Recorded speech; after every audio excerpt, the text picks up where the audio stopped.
keberkahan. Rasulullah mengajarkan kepada kita supaya air hujan itu menjadi obat. Ketika kita terkena air hujan, kita membaca doa Allahumma sayyiban nafi'an. Jadi doa ini hendaknya dihafal supaya kalau kena air hujan kita tidak sakit, kita tidak demam, tapi justru menjadi obat. Dicukup membaca Allahumma sayyiban nafi'an. Itu doa yang pendek tapi manfaatnya luar biasa. Apalagi kalau air hujan yang di bulan 4 itu, sampai-sampai kata Rasulullah, orang mandul pun itu bisa punya keturunan. Jadi kalau ada orang tidak punya keturunan, suruh mengambil air hujan di bulan Nisan. Bulan Nisan itu adalah bulan 4 April, ini sudah lewat. Bacakan suratul Fatihah 70 kali, Al-Ikhlas, Al-Falak, An-Nas, dan ayat kursi dan surah Al-Kafirun masing-masing 70 kali. Baru diminum selama 7 hari.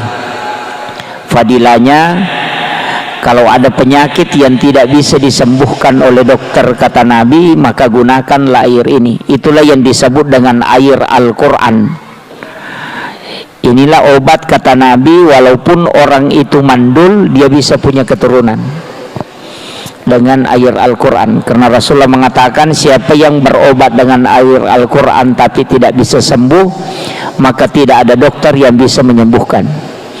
Itu berkahnya air hujan di bulan 4 yang disebut dengan bulan Nisan.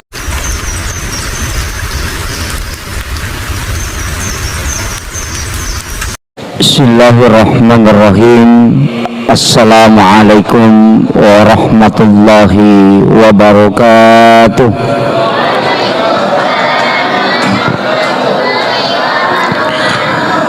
Maulaya salli wa sallim daiman abada ala habibika khairil halki kullihim. Huwal habibul ladzi turja syafa'atuhu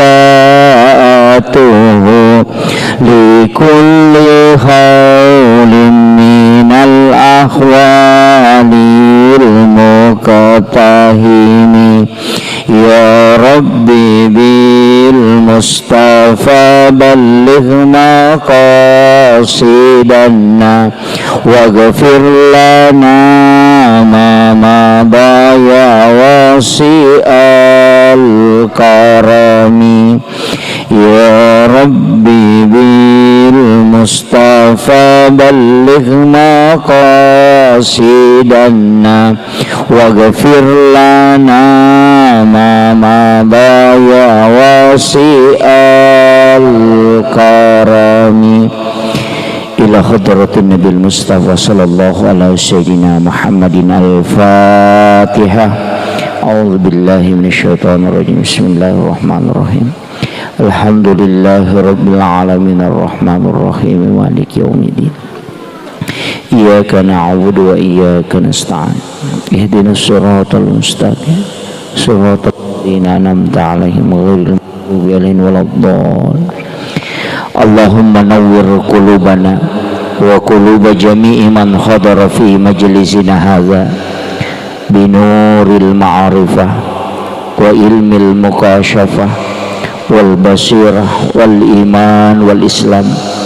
Ya Fattahu ya Alim, iftah qulubana wa qulubahum futuhal arifin.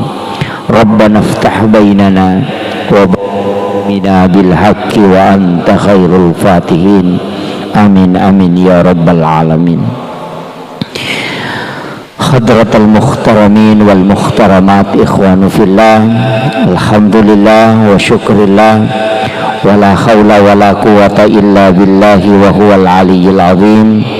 Hasbunallah wa ni'mal wakil, ni'mal maula wa ni'man nasir. Raditu billahi rabba wa bil islami dina wa bi Muhammadin sallallahu alaihi wasallam nabiyya wa rasula. Yang saya hormati dan saya muliakan seluruh tokoh masyarakat, tokoh agama, para alim ulama, dan seluruh tamu undangan, para pejabat pemerintah yang sempat hadir, wabil khusus kepada Bapak Ketua Keluarga Kerukunan Masyarakat Bone Kabupaten Berau, dalam hal ini pribadi Bapak Haji Najamuddin, beserta seluruh pelaksana peringatan halal bihalal yang pada malam hari ini sebenarnya mungkin kita diuji dengan turunnya hujan, tapi hujan itu sebenarnya mendatangkan keberkahan. Rasulullah mengajarkan kepada kita supaya air hujan itu menjadi obat. Ketika kita terkena air hujan, kita membaca doa Allahumma sayyiban nafi'an. Jadi doa ini hendaknya dihafal supaya kalau kena air hujan kita tidak sakit, kita tidak demam, tapi justru menjadi obat. Dicukup membaca Allahumma sayyiban nafi'an. Itu doa yang pendek tapi manfaatnya luar biasa. Apalagi kalau air hujan yang di bulan 4 itu, sampai-sampai kata Rasulullah, orang mandul pun itu bisa punya keturunan. Jadi kalau ada orang tidak punya keturunan, suruh mengambil air hujan di bulan Nisan. Bulan Nisan itu adalah bulan 4 April, ini sudah lewat. Bacakan suratul Fatihah 70 kali, Al-Ikhlas, Al-Falak, An-Nas, dan ayat kursi dan surah Al-Kafirun masing-masing 70 kali, baru diminum selama 7 hari. Fadilahnya, kalau ada penyakit yang tidak bisa disembuhkan oleh dokter kata Nabi, maka gunakanlah air ini. Itulah yang disebut dengan air Al-Quran.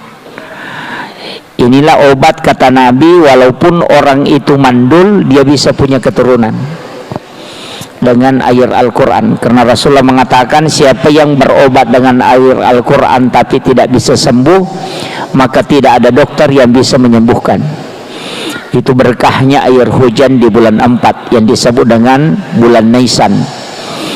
Jadi kalau panjang umur nanti sampai tahun depan, karena bulan 4 itu pasti hujan, apalagi kemarin ini bersamaan pas masuknya bulan Ramadan. Di hadis yang lain mengambil 3 hari berturut-turut. Di bulan 4 turun hujan, misalnya malam ini hujan, besok malamnya hujan, besok malamnya lagi hujan. 3 malam ini dikumpul airnya, kemudian kita berwudu. Sisanya yang kita pakai berwudu itu kita bisa gunakan sebagai obat. Itu tidak didoakan apa-apa. Jadi ada 2 cara. Nah, ini yang silahkan dipakai. Makanya ini air hujan ya. Kalau air hujan itu sudah didoakan dengan surah-surah itu tadi, itu disimpan sampai 10 tahun tidak akan berubah warnanya ya. Itu karena air yang obat itu Pak sebenarnya banyak, termasuk air Sam-Sam itu obat, air laut juga obat. Bahrudin Lopa almarhum itu selalu mandi di laut. Kemarin saya bincang-bincang dengan Bapak Insinyur Haji Aksa Mahmud. Beliau umurnya sudah 67 tahun tapi masih mampu berenang di laut itu sampai 1 kilometer. Itu sampai orang muda pun tidak mampu tembus itu. Tapi beliau karena setiap hari mandi di laut.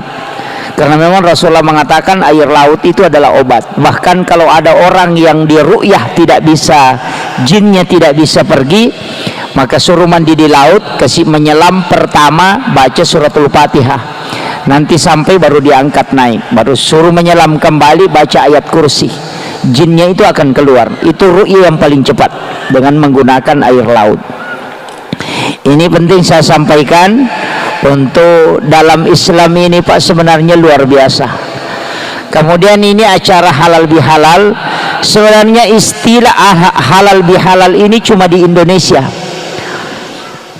Orang Arab itu pusing kalau kenal istilah halal bihalal. Yang kedua, Arab juga itu, orang Arab Itu juga pusing kalau kita bilang yatim piatu. Di Saudi itu tidak ada istilah yatim piatu, yang ada adalah anak yatim. Kalau kita di Indonesia ada ditambah yatim piatu. Kalau ibu bapaknya meninggal, yatim piatu. Kalau hanya satu disebut yatim. Itu hanya Indonesia yang punya. Istilah mudik juga di Indonesia, di negara barat itu tidak ada. Halal bihalal juga di Indonesia. Pertama halal bihalal itu dipelopori oleh Soekarno, dan juga istilah ini diberi oleh Kiai Wahab Hasballah, pendiri Nahdlatul Ulama. Kenapa sebenarnya istilah ini masuk ke tradisi, tapi dia tradisi yang bersentuhan dengan agama. Makanya dalam kaidahnya Imam Asy-Syafi'i, al-adatu muhakkamah. Jadi kalau tradisi yang baik itu bisa dijadikan dasar dalam agama. Jadi ketika dia baik itu tidak masalah. Makanya halal bihalal ini sebenarnya menyambung yang terputus, merangkai yang retak, mengeratkan yang longgar, menghilangkan sekat yang ada. Itu sebenarnya intinya. Kadangkala kita jabat tangan, tapi kalbu itu tidak connect. Kan kadang-kala begitu. Saya bersyukur di masjid kita ini setelah sholat isya tadi berdiri, kemudian bersalawat, kemudian salaman. Itulah halal bihalal sebenarnya. Cuma kita kadang format halal bihalal ini dilakukan sesudah Ramadan. Kenapa? Karena orang pulang yang dari jauh itu datang. Pemerintah, masyarakat, dermawan dengan orang biasa berkumpul di satu masjid, kemudian adakan. Walaupun sebenarnya tidak seperti itu. Sudah sholat berdiri kemudian jabat tangan. Itulah halal bihalal. Kemudian kita orang Bugis, terus terang saya sampaikan, di Bugis itu biasa kalau jabat tangan, kadang dia meletakkan tangannya di kepala. Kalau sudah jabat tangan begini, dia kasih begini tangannya. Ada juga dia bawa ke dadanya. Sebenarnya itu pesan. Itu tidak ada petunjuk dalam agama. Bilang kalau sudah jabat tangan bawa ke kepala, tidak ada. Tapi itu tafaul. Ketika dia jabat tangan, kemudian dia bawa ke kepalanya, itu pesan bahwa dulu itu kepalaku pernah mendidih gara-gara jengkel sama kamu, tapi saya sudah maafkan. Hanya dia kasih begini. Kalau dia bawa ke dadanya, artinya dadaku ini pernah sesak karena marah kepadamu, tapi sekarang sudah lapang, makanya dia letakkan di dada. Itu hanya simbol, tapi itu tidak dilarang. Kalau ada yang tidak melakukan itu tidak masalah, tidak masalah. Cuma kadangkala orang saling memaafkan itu tapi masih ada jarak. Karena begini, orang yang pernah bertengkar, istilahnya baku bombe, kalaupun sudah memaafkan, saling memaafkan, itu tidak akan pernah kembali normal seperti awalnya. Cermin yang sudah retak, walaupun dia dirangkai, tetap ada bekas, tetap ada. Makanya di dalam agama ini sebenarnya yang paling berat kita tempuh cuma satu, ihsan. Itu yang paling berat. Ihsan ini sebenarnya adalah membuat kebaikan, bukan membalas kebaikan. Kan beda. Kalau ada orang dermawan, istilahnya orang Bugis, ya kong tahu mabassa, nato mabassa. Jika ada orang dermawan kemudian kita juga dermawan, maka itu hanya membalas kebaikan. Tapi kalau ada orang kikir kemudian kita dermawan ke dia, maka itu membuat kebaikan, dan itu yang paling tinggi tingkatannya. Menyambung silaturahmi kepada orang yang memutus silaturahmi itu ihsan. Tapi menyambung silaturahmi dengan orang yang menyambung silaturahmi dengan kita, itu cuma al khair. Itu kan beda. Tingkatan yang tinggi itu adalah ihsan. Makanya ada Islam, ada iman, ada takwa, buahnya nanti ihsan. Kan begitu ada tingkatannya. Kajiannya juga Islam itu hukum, ulamanya disebut fuqaha. Di situ bukan fikih. Pasti berbeda karena Allah mengatakan walizalika halakahum. Memang begitu aku ciptakan engkau tidak satu paham. Naik satu tingkat dikatakan kajian tauhid atau kajian iman. Ulamanya bukan fuqaha. Disebut dengan istilah murabbi. Disitulah lahir Mu'tazilah, Jabariyah, Qadariyah, Sunni dan Syiah. Tadi kajian Islam, di situ lahir Syafi'i, Maliki, Hanafi, Ahmad bin Hambali yang disebut dengan mazhab. Kalau ini tadi masuk akidah, naik satu tingkat disebut kajian ihsan. Ulamanya bukan fuqaha, bukan juga murabbi, tapi disebut dengan mursyid, pembimbing kalbuh. Mazhabnya ada Saktari, ada Qadiriyah, ada Khalwatiyah. Nah, itu begitu. Jadi beda-beda. Kalau mau belajar cara sholat yang khusyuk, belajar kepada ulama tasawuf atau mursyid. Kalau mau belajar tata cara sholat sesuai hukum, bertanya kepada ahli fikih.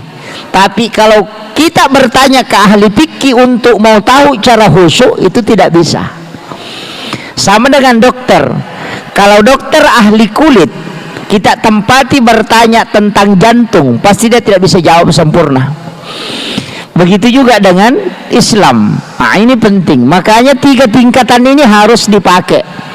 Ada ulama kita yang concern di hukum, ada ulama kita yang concern ke tafsir, ada yang concern ke tasawuf, ada yang concern ke akidah, ada juga yang campur-campur. Tapi ada yang paling parah, tasawuf ditarik ke fikih, fikih dikasih naik ke tasawuf. Itu rancu. Ini yang banyak. Makanya saya wasiatkan kalau belajar agama tidak boleh dicampur. Kalau bicara adab, ya adab. Tasawuf itu Pak, melihat perempuan itu batal wudu. Tasawuf yang dimaksud melihat bukan melotok matanya begini, melihat dengan pandangan syahwat. Karena dia mengatakan ketika engkau melihat dengan syahwat, maka wudumu sudah kotor. Coba, berbohong itu batal wudu menurut adab. Tapi kalau hukum tidak. Makanya bicara fikih tetap fikih, bicara tasawuf itu bicara adab. Saya kasih contoh sederhana. Kalau ada perempuan yang istilahnya pacaran dengan laki-laki, kemudian perempuannya ini mengatakan saya paling benci warna kuning, otomatis laki-laki ini tidak akan bakalan pakai sandal kuning untuk ketemu pacarnya. Walaupun dia tidak larang. Kenapa? Untuk menjaga perasaan, walaupun sekecil itu. Tasawuf begitu. Melakukan yang makruh itu setara dengan haram.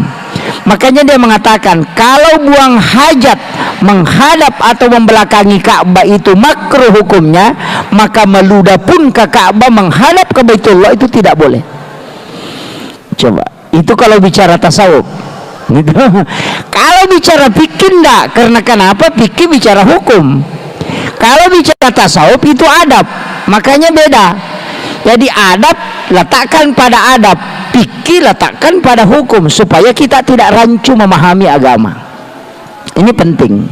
Kadang-kadang kan ada yang menyalahkan kata karena dia pakai timbangan hukum, padahal itu timbangan adab. Ini yang harus saya luruskan dulu supaya kita enak belajar agama. Kalau mengatakan oh ini tasawuf berarti larinya ke sini, oh ini akidah larinya ke sini. Kadang hadis akidah ditarik ke hadis fikih. Ketika Rasulullah mengatakan umatku akan terbagi 73 golongan, ini hadis ditarik ke fikih, padahal hadis ini hadis tauhid. Sehingga dia mengatakan mana yang benar ini antara Syafi'i, Maliki, padahal bukan itu. Bukan. Ini nih yang makanya pada malam hari ini mudah-mudahan nanti ada hikmah. Soalnya kalau halal lebih halal yang mau dibahas hanya saling memaafkan. Ini halal lebih halal kalau sudah ceramah kita berdiri kemudian berputar jabat tangan dan saling memaafkan, itu yang paling tinggi. Kalau halal lebih halal. Tapi sebenarnya kalau kita mau kaji lebih dalam, Sebenarnya itu ada dosa yang sering kita lakukan, terutama kalau saya ceramah untuk bagi kehidupan nasihat pernikahan. Saya sering sampaikan begini, perempuan itu paling sering berdosa menipu orang yang sudah tidak. Mana contohnya?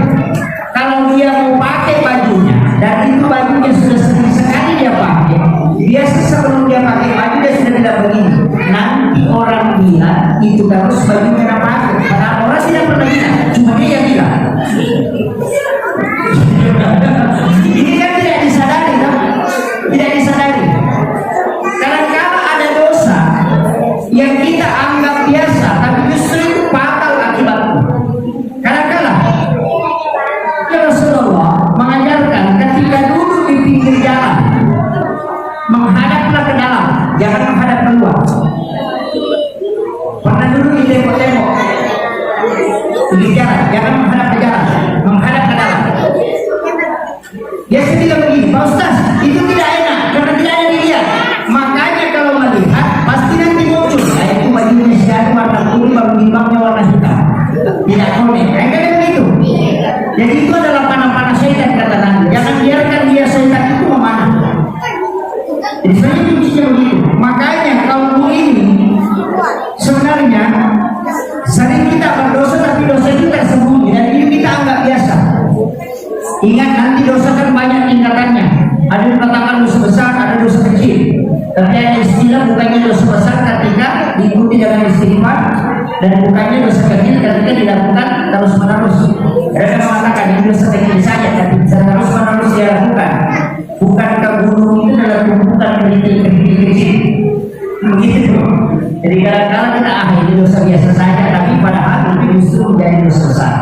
Makanya ada beberapa nanti saya ingin sampaikan, mudah-mudahan yang merekam silahkan merekam, karena saya begitu Pak, saya tidak punya diri. Dan sekarang kalau Ustaz itu punya diri ya, kalau saya itu tidak, siapapun yang merekam silahkan ambil. Anda mau mengupload silahkan, tidak usah berhubungan dengan saya. Dapat ceramah Anda mau amalkan sudah, karena saya sudah biasakan langsung itu sebelum ceramah. Bisa gitu Pak, kalau ada yang merekam, semua yang nanya itu di media itu bukan dari saya, itu milik orang. Saya hanya memiliki ceramah yang tidak saya sampaikan, dan setelah saya sampaikan itu milik umat. Saya tidak mengurus caranya. Bahkan ada akun YouTube saya itu kalau sudah mulai meningkat saya berhenti mengupload, sudah itu kembali. Sengaja, karena itu wasiat ulama itu. Makanya berat. Saya selalu sampaikan, kalau panggil saya ceramah, kunci itu masalah. Jangan pernah sebut bahwa komunikasi isi amplop saya, karena pasti saya kalau mengatakan, saya kemarin sempat dihubungi ada beberapa orang yang dihubungi proses. Kemarin saya manusia ada di sini, saya kasih sekian. Saya sudah cerita bahwa maaf saya tidak terjadi di ceramah. Saya tidak mau. Kenapa? Karena kita susah ikhlas untuk mengajar. Ceramah itu susah. Kita yang dulu ini Pak enak, masuk surganya bisa jalan-jalan sampai. Pak Ustaz itu belum berangkat sudah ditata. Maksudnya begitu. Ini bahaya. Jangan sampai jemaahnya masuk surga, Ustaznya sehingga di neraka itu jadi masalah. Ini makanya saya sampaikan ada anak kita. Saya 3 kali mau berhenti ceramah. Sudah 3 kali minta izin ke salah satu guru saya, maksud saya, Pak Kiai mohon izin saya berhenti. Jangan berhentikan. Saya susah menimbang bagaimana caranya ikhlas. Jadi sampaikan ini kalau ada penceramah ini itu yang saya sampaikan ini. Mudah-mudahan Allah memberikan keistiqomahan dan menjaga sampai akhir hayat saya. Saya tidak istiqomah. Kalau dikasih sesuatu jangan pernah buka. Jadi saya pikir kalau dikasih amplop jangan pernah buka. Saya itu kalau berangkat selalu bawa uang cash. Kalau dikasih amplop itu saya tidak pernah buka. Saya kasih istri. Nanti istri simpan di dalamnya. Dia tidak. Saya kasih tahu memang dia. Kapan kau kasih tahu saya sekian jumlahnya tidak cerai. Itu saja kuncinya. Dan dia tidak pernah kasih tahu. Kalau saya minta dia bilang berapa kita dulu. Saya sekian. Dia kasih. Jadi saya tidak pernah tahu itu dari sana sekian dari sana sekian. supaya nanti kalau panitia menghubungi kembali tidak muncul itu kan manusiawi Pak. Pasti saya tak muncul. Kalau misalnya dia kasih tahu, saya kasih 500.000. Nanti kalau panitia dari sana menelpon, langsung setan itu muncul. 500 kembali. Kan begitu. Sehingga dalam otaknya yang cara itu 500. Berkali itu kan dicabut. Jadi saya begitu Pak. Saya hanya sampaikan ya Allah mudahkan saya untuk menyampaikan dan saya tidak pernah punya tema. Nah, makanya ceramah itu tidak pernah tersusun. Karena urutan yang masuk di dalam pun tidak perlu. Kalau kau belajar sebelum ceramah dan kau menyusun ceramah, apakah ceramah itu untuk kamu atau untuk orang? Kalau untuk orang, minta kepada Allah supaya dimunculkan apa yang dibutuhkan orang itu.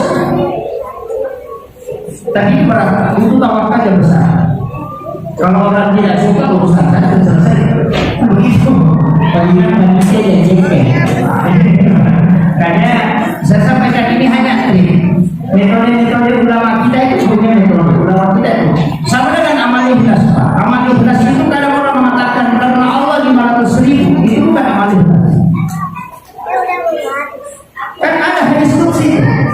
Siapa hambaku yang memberikan kepadaku dan dia tidak menghitungnya, maka aku pun tidak akan menghitungnya ketika membalasnya. Coba pikir, bagaimana cara bersedekah? Kita tidak tahu. Kalau mengatakan karena Allah 500.000 kan kita tahu 500.000. Ya, bagaimana caranya berbeda? Metode apa yang kita pakai supaya sedekah itu kita tidak tahu setiap jumlahnya. Maka ulama kita kasih metode, kalau celengan lewat, uang bisa aku kumpulkan saja. Uang 100, uang 50, uang 20. Nanti celengan lewat tutup mata, baru tarik 2 lembar atau 1 lembar, tidak usah periksa. Tutup mata, masukkan ke celengan, baru dorong. Uang 100 masuk silakan. Oh, tidak usah pokoknya uang berapa saja yang jadi. Selama tangan masih kurang pagi, uang 100 didorong pakai masuk. Itu tidak masalah. Jadi ulama kita itu mengajarkan agama dengan lingkup dengan metodenya. Karena kadang-kadang agama ini kita stagnan dengan metode. Ya, metode. Makanya saya sama Pak. Saya sering sampaikan begini. Itu malaikat Pak, itu capek juga. Capek. Malaikat itu kan mengeluh. Dalam beberapa hadis itu ada. Bahkan ada zikir ketika kita baca 1 kali atau 3 kali. Malaikat itu sampai setengah hari capek menulis itu. Jadi malaikat itu kan makhluk juga, terbatas juga kemampuannya. Makanya malaikat itu sering mengeluh juga, capek dia menulis. Makanya kunci kalau mau sukses bikin capek malaikat. Iya. Contohnya apa? Saya akan kasih tahu begini. Dalam istilahnya dalam metodologi agama itu kan ada begini. Kalau bersedekah 100.000 tapi 1 kali diserahkan 1 bulan sekali, itu malaikat tidak capek. Tapi kalau 2.000 1 hari, setiap subuh 2.000, itu malaikat capek. Kenapa? Kan begini, malaikat itu kan istilahnya sama dengan makhluk otomatis. Jadi kalau kau bersedekah dia doakan, kalau tidak bersedekah dia tidak doakan. Makanya kalau 1 bulan serahkan 1 kali saja malaikat berdoa. Tapi kalau kau serahkan setiap subuh 2.000, setiap subuh dia berdoa. Yang kita carikan doanya. Kalau dia berdoa 1 kali kita akan rugi. Padahal jumlahnya besar toh, 100.000. Mana banyak? 100.000 1 kali 1 bulan atau 2.000 setiap subuh. Masih banyak 100.000 1 kali 1 bulan. Tapi masalahnya kita rugi karena malaikatnya cuma 1 kali mendoakan. Kan begitu. Makanya kenapa Rasulullah mengatakan amal yang paling dicintai oleh Allah adalah amal yang istiqamah wa iqamah, walaupun sedikit. Karena itu kuncinya. Makanya kalau buat kebaikan dia tidak banyak, yang penting rutin. Inilah kuncinya. Daripada 1 juta 1 kali saja 1 tahun. Lebih baik 1.000 setiap subuh. Kenapa? Karena di waktu subuh itu kan ketemu 2 kelompok malaikat. Bukan 2 malaikat Pak, 2 shift.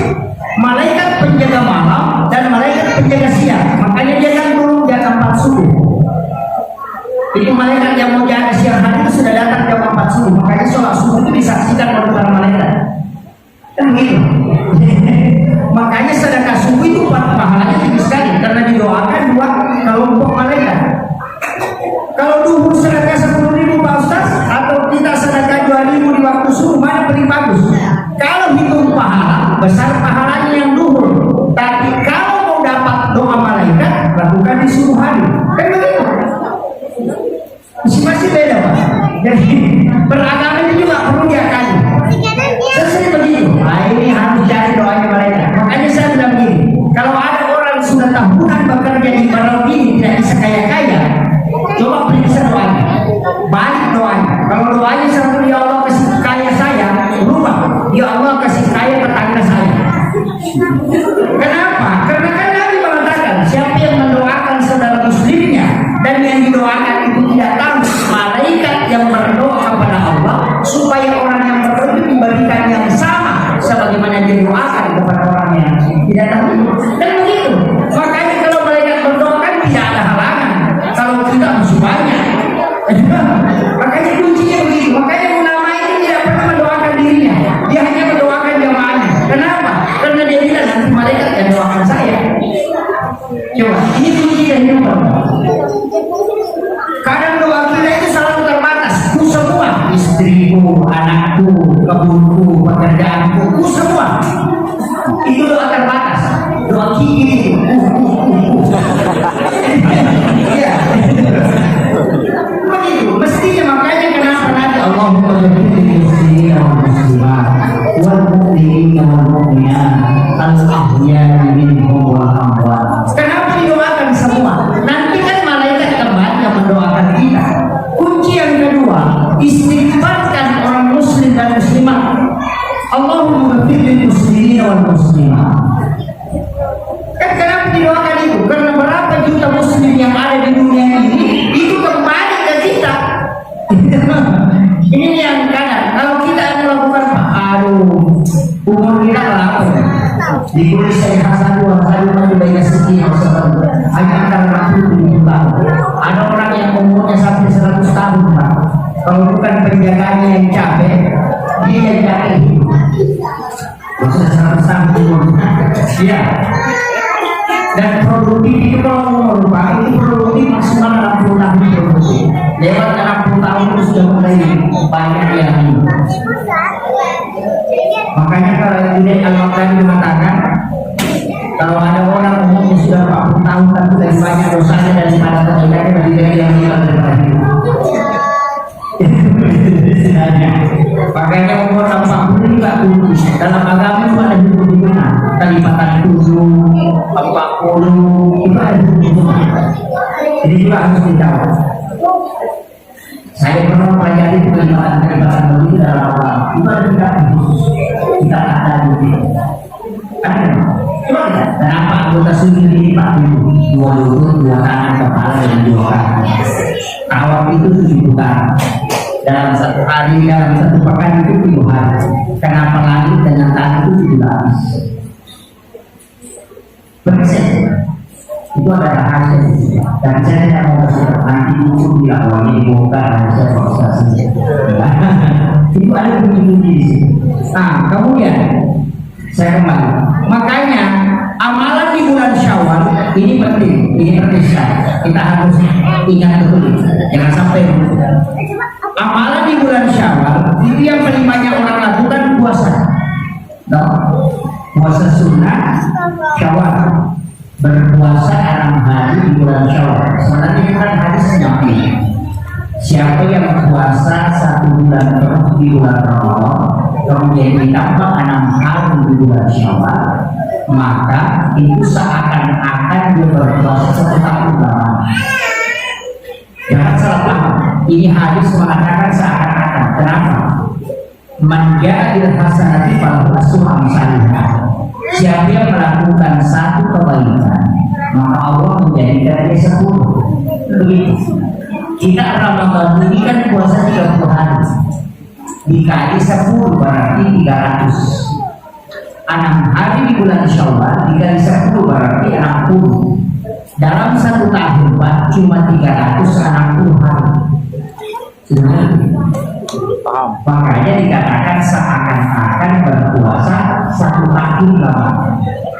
Karena kelipatan 10, 30 kali 10 kan 300, 6 kali 10 60. Nah dalam 1 tahun itu cuma 360 hari. Itulah sehingga di dalam itu Nabi mengatakan seakan-akan berpuasa 1 tahun. Nanti kan muncul fikih. Nah ini yang sering diperdebatkan. Munculkan fikih begini. Bagaimana Pak Ustaz perempuan? Dia mau tutupi dulu puasanya, puasa kawanya, kan begitu. Puasa kawanya belum selesai. Nah di situ kan siapa yang berpuasa 1 bulan penuh. Kalau dia tidak selesaikan berarti bukan 1 bulan. Jadi dia harus selesaikan dulu. Pada pertama, makanya puasa kawa harus diselesaikan. Apalagi dia yang wajib. Kalau kita meninggal dan kita tidak laksanakan puasa sunnah Syawal, itu tidak berdosa. Tapi kalau puasa wajib ini mesti diganti. Kalau dia meninggal belum selesai, anaknya yang punya tanggung jawab. Kan begitu. Nah, sehingga ada ulama mengatakan tidak, selesaikan dulu di puasa fardu baru sambung Syawal. Nah masalahnya kita orang Bugis atau di perantauan rata-rata pengantin itu banyak kalau sudah Ramadan. Itulah kadang-kadang jadi masalah. Ada ulama pendapat yang kedua, dia mengatakan begini, puasa qadha kan ada 11 bulan bisa diganti. Kalau puasa Syawal cuma bulan Syawal, makanya kalau mepet waktunya kerjakanlah dulu Syawal, nanti yang qadhanya diganti belakangan. Itu pendapat kedua. Semua nanti Pak ada masalah. Kan kalau mau dipakai kalkulasi berdebat kan begini. Apakah kau jamin kau bisa hidup 11 bulan lagi? Kan itu. Apakah kau jamin? Kan tidak mungkin. Nah, ini jadi masalah. Kemudian ada ulama mengambil jalan pintas. Pasti perempuan paling suka ini. Ini pendapat ketiga. Ini yang paling disuka perempuan. Dia mengatakan kalau puasa qadha di bulan Syawal, niatkan di bulan puasa Syawal. Ini yang paling disuka perempuan. Jadi kau tinggal puasa qadha, niatkan juga puasa Syawal. Jadi kalau sudah puasa qadha 6 hari, itu sudah puasa Syawal juga. Yang penting kau kerjakan di bulan Syawal. Karena hadis mengatakan berpuasa 6 hari di bulan Syawal. Yang mana kita mau pakai? Karena begini Pak, semua ulama fikih sepakat bahwa sunnah bisa digandengkan niatnya dengan fardu. Bisa. Yang tidak boleh itu fardu dengan fardu, sunnah dengan sunnah boleh, sunnah dengan fardu boleh. Misalnya begini, kita puasa Syawal sekaligus niatkan puasa Senin, itu boleh. Atau kita puasa Syawal sekaligus niatkan puasa Kamis, sunnah Kamis. Atau bisa puasa qadha pengganti puasa Ramadan sekaligus niatkan puasa sunnah Kamis, boleh. Satu puasa 2 niat. Sama dengan sholat, masuk ke masjid, sholat sunnah wudhu sekaligus sholat sunnah tahiyatul masjid, gabungkan niatnya. Cuma 2 rakaat dapat 2 pahala. Tapi kalau fardu dengan fardu tidak boleh. Ini dalam masalah fikih. Makanya ada ulama yang membolehkan. Tapi kalau mau kejar pahala, ya pisahkan. Tapi kalau mepet waktu, mau sholat sunnah tahiyatul masjid, tinggal 3 menit. Mau juga puasa sunnah qabliyah, bagaimana? Niatkan saja sholat sunnah qabliyah sekaligus sholat sunnah wudhu, tidak masalah. Karena menggabungkan 2 sunnah itu boleh. Sudah mengerti? Bahkan ada baca Pak, kalau tidak sempat sholat tinggal baca itu subhanallah walhamdulillah wala ilaha illallah wallahu akbar wala haula wala quwwata illa billah. Ada hadis mengatakan 2 kali, mengatakan 3 kali. Kalau melihat waktu tinggal 10 detik atau 15 detik, masuk saja berdiri lisan baru baca itu 3 kali. Maka itu sama pahalanya kalau sholat sunnah dan masjid. Tapi itu khusus bagi yang terlambat. Jangan sampai semua pakai, tidak. Padahal Bapak Ustaz sudah ajarkan zikir, ada yang dibaca, dia tidak sholat. Nah, itu jadi masalah. yang begini kepalanya. Karena selalu bilang saya hadir, saya dengar, tapi tak putus-putus. Karena dia begini, makanya ini jadi masalah. Makanya kenapa? Itu kan ada sahabat, itu asbabul nuzul di sini. Ada sahabat itu berdiri di depan pintu masjid. Bilal itu sudah berdiri mau agama. Dan sahabat itu tidak masuk. Kemudian Nabi kan membuka pintu rumahnya, kemudian dia melihat sahabat itu di luar. Dia pamit tidak masuk. Dia tahan Bilal, jangan lupa. Dia pamit. Kemudian dia tanya, kenapa kau tidak masuk? Dia mengatakan kalau mungkin saya masuk ya Rasulullah, tidak mungkin saya dapat lagi sholat sunat di masjid karena Bilal sudah berdiri mau agama. Apa kata Rasulullah? Kalau begitu, tetaplah engkau masuk ke dalam masjid, berdirilah. Kemudian baca zikir itu, subhanallah, walhamdulillah, wala ilaha illallah, wala ilaha 3 kali. Itu sama pahalanya ketika engkau sholat sunat di masjid. Itu hanya berlaku untuk orang yang terlambat. Ya, ini hukum ini. Sama kemarin Pak, saya sebelum Ramadan, saya sempat berdebat dengan seorang penceramah tentang mandi dulu dengan dulu. Begini. Berapa? Ini seperti saya sampaikan. Ketika ada orang yang kena penyakit asma, atau kena rasa bosok di jaromina, atau dia kena penyakit menggigil, nah dia sudah berhubungan dengan istrinya, dia mau mandi subuh, mandi wajib, tapi dia kena asma, tidak mandi, dia mau sholat subuh. Bagaimana caranya? Apalagi di daerah dingin. Ada ulama mengatakan begini, silahkan tayamum dengan niat mengganti mandi, baru berwudu untuk sholat subuh. Sudah paham? Karena tayamum itu kan ada 2. Ada tayamum pengganti mandi, ada tayamum pengganti wudu. Kalau orang itu menggigil dan dipastikan kalau dia mandi pasti sudah tidak sholat subuh karena penyakitnya, maka tidak usah mandi. Cukup tayamum pengganti mandi, tapi berwudu untuk sholat subuh. Kenapa berwudu? Karena untuk wudu masih dia mampu tahan, tapi untuk mandi tidak mampu, sehingga dia wudu tidak wajib mandi. Tapi ini berlaku untuk orang yang kena asma. Agamanya selalu ada pengecualian begitu. Kadang-kadang wah ada jalan baru nih Pak Ustaz. Tidak boleh. Tidak pasti berdosa. Jangan teman-teman kamu permainkan wah ternyata bisa tayamum saja berganti mandi gosok badan begini sudah berwudu selesai. Tidak boleh. Kenapa ini bisa ada? Suatu ketika ini hadis sahih. Kita bisa bukan di hadis sahih. Ada sahabat itu kena kepalanya batu sampai pecah dan keluar darah segar. Nah, dia berhubungan pada malam harinya dan setelah subuh dia mandi dan dia menyiram kepalanya sampai air masuk di pecahan kepalanya itu sehingga dia meninggal pada itu. Dan diberitahukan Rasulullah ketika mengkremasi jenazah. Apa kata Nabi? Seandainya dia bertayamum untuk mengganti mandi hidupnya dan dia berwudu untuk sholat subuh, masih bisa selamat. Itu pengecualian. Tapi hanya sekali lagi yang kena penyakit asma, yang dapat lulus. Kalau yang normal jangan. Selama masih bisa pakai air panas, masih dapat laku. Jadi itu berlakunya darurat. Sama dengan perempuan yang bertanya, perempuan begini, ya Rasulullah, bolehkah saya mencuri uang suami? Kan Nabi mengatakan tidak boleh perempuan mengambil uang suaminya walaupun sudah dikasih. Ingat ibu ini harus tahu ini. Kalau minta uang, Pak, kasih kak uang tak 100.000 mau kak beli kamu dan ada di satu celana. Jangan sekali-kali langsung ambil di situ. Ambil itu celana atau dompetnya suami kita, bawakan ke suami kita, nanti dia kasih.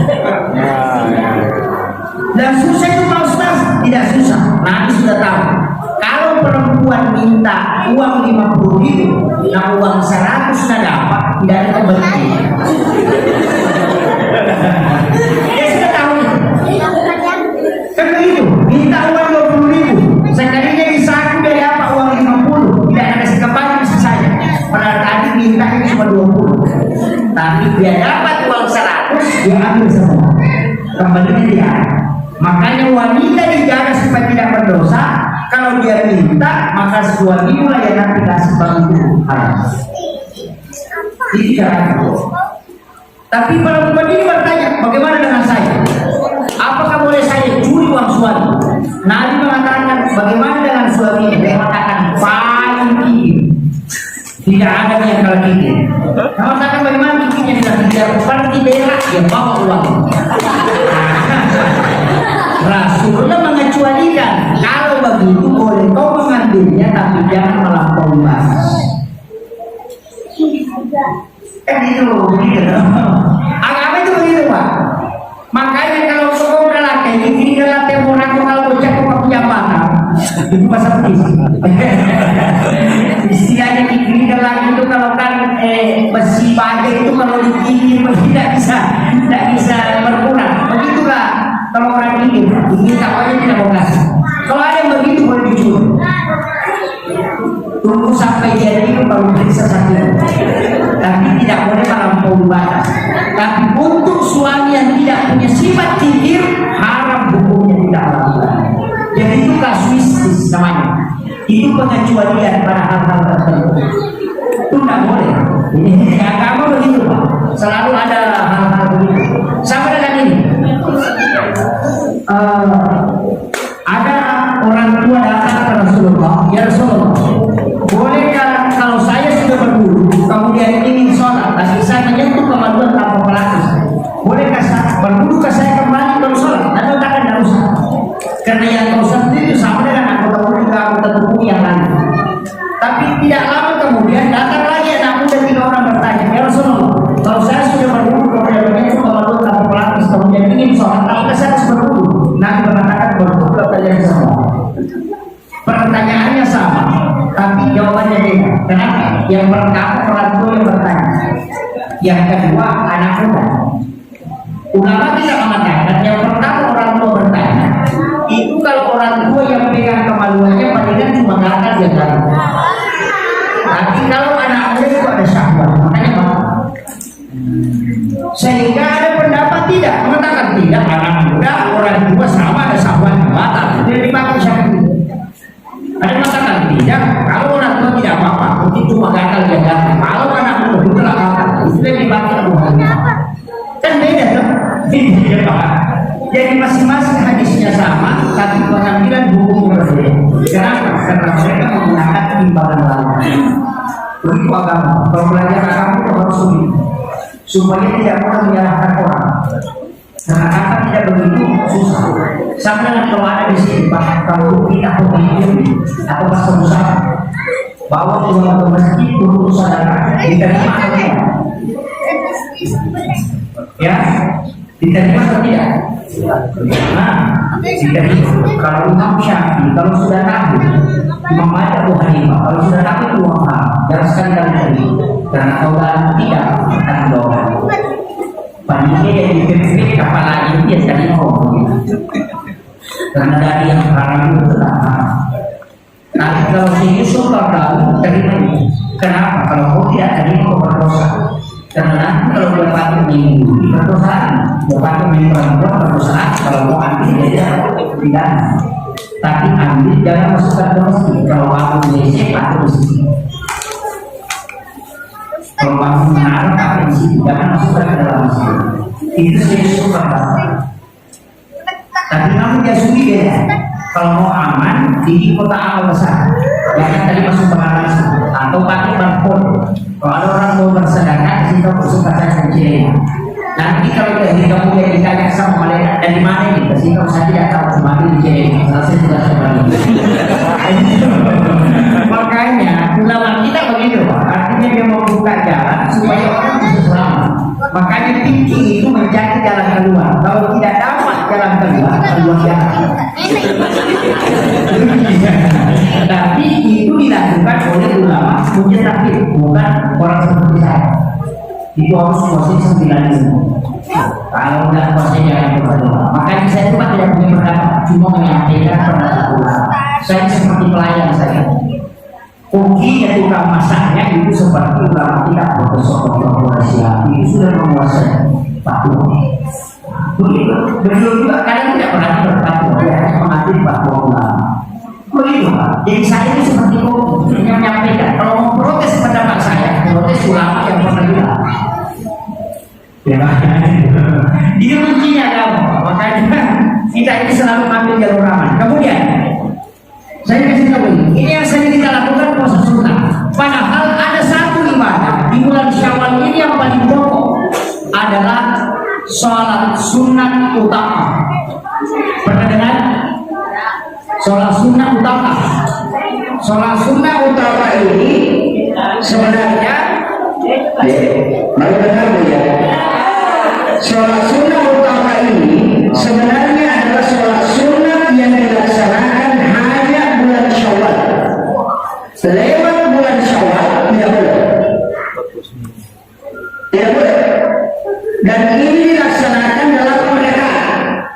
Surah yang dibaca itu adalah surah yang dibaca itu surah Al-Ikhlas.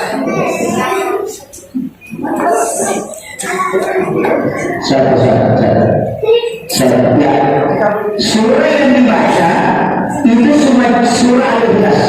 Setiap satu rakaat itu 15 kali. Dan saya lakukan sholat ini sudah 18 tahun lamanya. 18 tahun. Bisa kita sholat hanya sekali dalam bulan Syawal. Bisa juga setiap pekan di hari Jumat. Bisa juga setiap malam atau setiap hari. Yang paling afdal itu setiap hari. Apa gunanya Pak? Ini yang paling dicari orang. Selalu kalau ada sholat sunnah, apa gunanya? Itu yang banyak. Karena kita ini umat Islam yang selalu mau bertahan. Kalau ada manfaatnya saya lakukan, kalau tidak ada tinggalkan saja. Itu Rasulullah bersumpah, siapa yang melaksanakan sholat sunnah utama dan dia punya penyakit di dunia, pasti ada yang datang mengobati. Pasti ada yang datang mengobati. Jadi obatnya itu bukan karena melalui medis, tapi melalui mimpi. Itu ada kisahnya di kitab yang utama. Dia mengobati anak muda yang kena penyakit mata itu di Mesir. Matanya itu bengkak sehingga biji matanya keluar.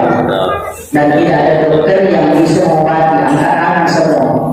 Tapi Imam Qudamah, karena anak muda ini melaksanakan sholat sunnah utama di Mesir. Imam Qudamah itu sesudah sholat subuh, dia tidur di atas sajadahnya sambil mengaji, dia tertidur. Di dalam tidurnya itu didatangi Rasulullah. Kemudian diberitahu, wahai Imam Qudamah, ada anak muda di Mesir sakit, kau obati, ludahi matanya.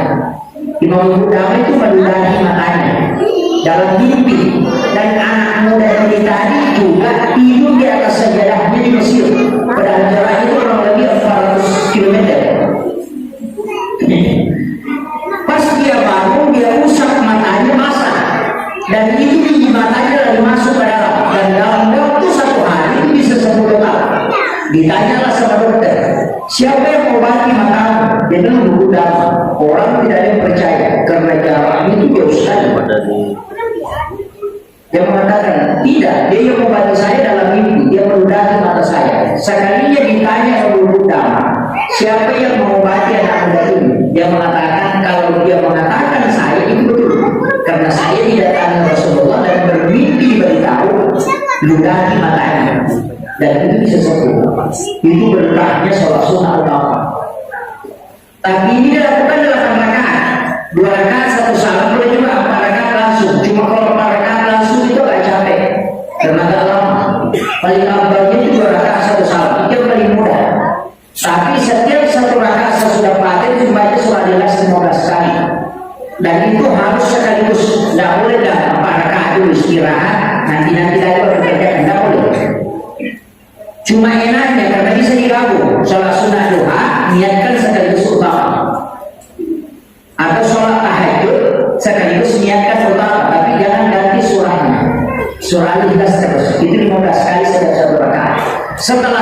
8 rakaat selesai langsung baca tasbih 70 kali. Subhanallah wa bihamdi, subhanallahul azim, itu 70 kali. Baru salawat kepada Nabi 70 kali. Fadilah yang kedua, kalau orang punya utang kata Nabi di tahun itu dia melunasi, pasti dia lunas. Karena Allah mencukupkan rezekinya. Dan itu Nabi berjanji. Syekh Abdul Qadir Al-Jilani, ulama kita, dia adalah wali Allah dan dia memegang kutub tertinggi dalam kewalian. Apa kata beliau? Tidak ada hadis yang Nabi 4 kali bersumpah dalam satu hadis kecuali sholat utama. Bayangkan, Nabi bersumpah 4 kali. Demi Allah yang jiwaku berada di tangannya, siapa yang melakukan sholat ini dan punya utang dan melunasi, maka pasti utangnya akan lunas tahun ini. Siapa yang punya penyakit, demi Allah akan sembuh, dan ada yang akan datang mengobati ketika dia lakukan sholat ini. Yang ketiga, ini yang paling besar manfaatnya. Kalau ada orang mau merantau untuk mencari rezeki, suruh lakukan sholat ini baru berangkat, karena pasti berhasil di rantauannya karena. Dan setiap sholat ini diberikan satu binatang yang sujudnya 1 kali sujud. Berapa kali sujud? Paling 8 rakaat. Berarti 16 kali sujud. Berarti ada 16 binatang yang disiapkan dalam 1 kali melaksanakan sholat ini. Kalau menjadi kendaraan di dalam surga untuk berkeliling di dalam surga. Makanya disebut dengan sholat pembebas. Namanya sholat sunnah utama. Saya sudah lakukan ini 18 tahun. Dan saya dapat berkah yang luar biasa. Saya ini ceritakan, tapi mohon jangan terlalu disebarkan ini. Hanya untuk meyakinkan jemaah sekalian. Saya itu tahun lalu sakit di bulan 11. Saya kena penyakit itu pas puncaknya COVID. Saya kena penyakit itu semua kulit warna kuning seperti kunyit. Kemudian saya itu tidak bisa bangun. Selalu baring saya di tempat tidur sampai 2 kali tidak pergi sholat Jumat. Bahkan istri itu sudah mulai khawatir karena saya tidak makan itu hampir 10 hari. Karena tidak ada yang bisa masuk. Sampai semua warna itu cuma 1 warna saya itu, warna kuning semua. Tapi saya yakin bahwa saya bisa sembuh. Karena kenapa? Karena saya melakukan utama sampai melakukan 3 kali sholat sunnah utama pada waktu itu, tahun itu. Karena kesibukan dulu saya cuma 3 kali lakukan, bukan sepenuhnya 1 bulan, cuma 3 kali. Tapi saya yakin bahwa ini ada obatnya. Saya itu cuma baring di tempat tidur, mengingat itu, kemudian saya berdoa, ya Allah, dengan berkah sholat sunnah utama yang saya lakukan 3 kali tahun ini, mohon berikan berkah untuk bisa saya jadikan sebagai obat untuk penyakit ini. Beri petunjuk. Malam itu Pak, kata istri itu saya terangkat di tempat tidur, itu sampai badan itu tidak menempel di seprit bed. Anak saya itu sudah lari keluar karena dia kira jin yang mengangkat. Padahal dalam tidur itu saya melihat salah satu ulama yang saya tidak pernah ketemu, tidak pernah bicara pun tidak pernah. Itu Syekh Hisham Kabani. Itu ulama di Amerika. Itu tarekat Haqqani namanya. Jadi dia mursyid tarekat pendiri tarekat Haqqani. Itu namanya Syekh Hisham Kabani. Itu yang datang beritahu saya. Nah, ada air Zam-Zam di atas lemari ini dengan campur dengan air hujan yang ada di lemari di luar itu, kemudian minum, itu obatnya. Baru dia berdoa. Pas saya bangun, kasih tahu istri itu sudah gemetar itu. Dia bilang, saya bilang ambil air Zam-Zam sudah habis. Dia bilang tidak, pasti ada di situ. Dia ternyata dulu ada sekitar 1/2 gelas. Saya kasih tahu campur air hujan yang ada di luar. Dia campur baru saya minum Pak. Besoknya saya sudah berbicara. Padahal 15 hari itu tidak bangun. Jadi makanya saya setelah 2 kali dapat pengobatan langsung dari ulama yang saya tidak kenal, itu saya ini betul itu tahu. Makanya saya kalau orang mengatakan hadisnya saya tidak permasalahkan itu. Kenapa? Karena berkahnya saya sudah dapat. Kemudian yang keempat padilannya, kalau ada anak kita masuk di pesantren atau anak kita mau jadikan ustaz, suruh lakukan sholat ini. Karena Nabi janji akan diberikan ilmu hikmah dan dimudahkan lisannya untuk menyampaikan. Kalau ada pemimpin tidak bisa bicara di depan umum, suruh lakukan doa. Dia 1 kali akan diberikan kemudahan lisannya itu mengucapkan sesuatu yang baik. Itu janji Nabi. Tadi saya sampaikan, ini sudah 1 jam saya bicara, ya 1 jam ya. Kadang-kadang itu kalau sejam, kalau sudah capek ini saya punya di mulut ini sudah capek berapa itu sudah 1 jam. Makanya saya sampaikan, ini sholat lakukan. Perempuan, anak-anak, laki-laki, pejabat, orang biasa, ini penting. Apalagi orang yang punya utang. Kalau dia berniat memang mau lunasi, suruh lakukan sholat ini. Pasti ada jalur rezeki yang dibukakan oleh Allah. Dan itu Nabi bersyukur atas nama Allah. Tidak mungkin Rasulullah bersyukur sampai 4 kali kalau sholat ini tidak memiliki kemuliaan yang agung. Itulah sehingga saya lakukan. Jangan orang, karena orang tidak pernah dengar sholat ini. Yang dia selalu dengar itu kan hanya sholat-sholat sunat ini. Tapi sholat sunat utama jangan pernah tahu. Karena ini sholat rahasianya para wanita. Kalau kita tahu. Tapi saya buka di sini supaya kita amalkan. Jangan sampai ini menjadi ilmu yang ulama dan masyarakat tidak tahu sehingga ada amalan. Karena nanti jadi kemudian ditanya, pernah kamu ajarkan? Kalau saya bilang sudah pernah ceramahkan, bukan urusan saya, urusan umat.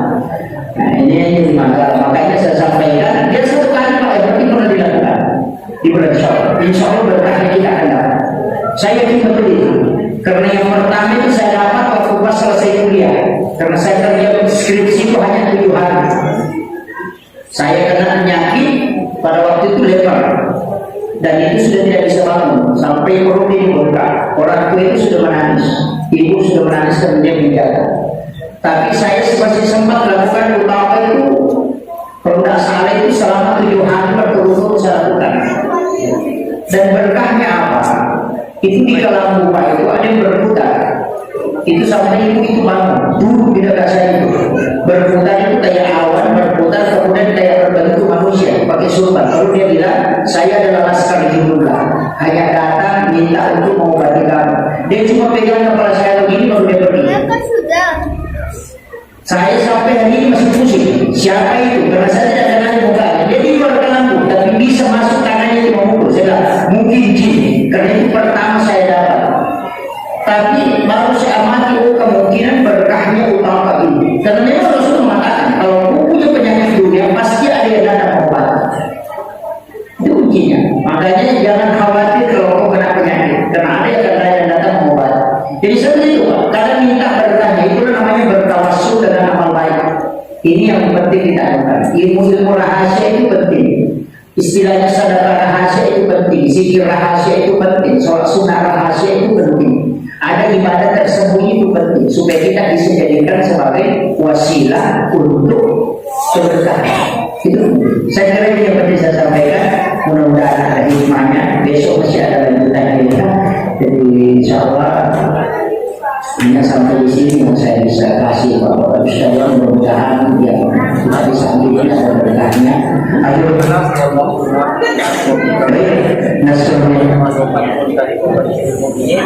Assalamualaikum warahmatullahi wabarakatuh.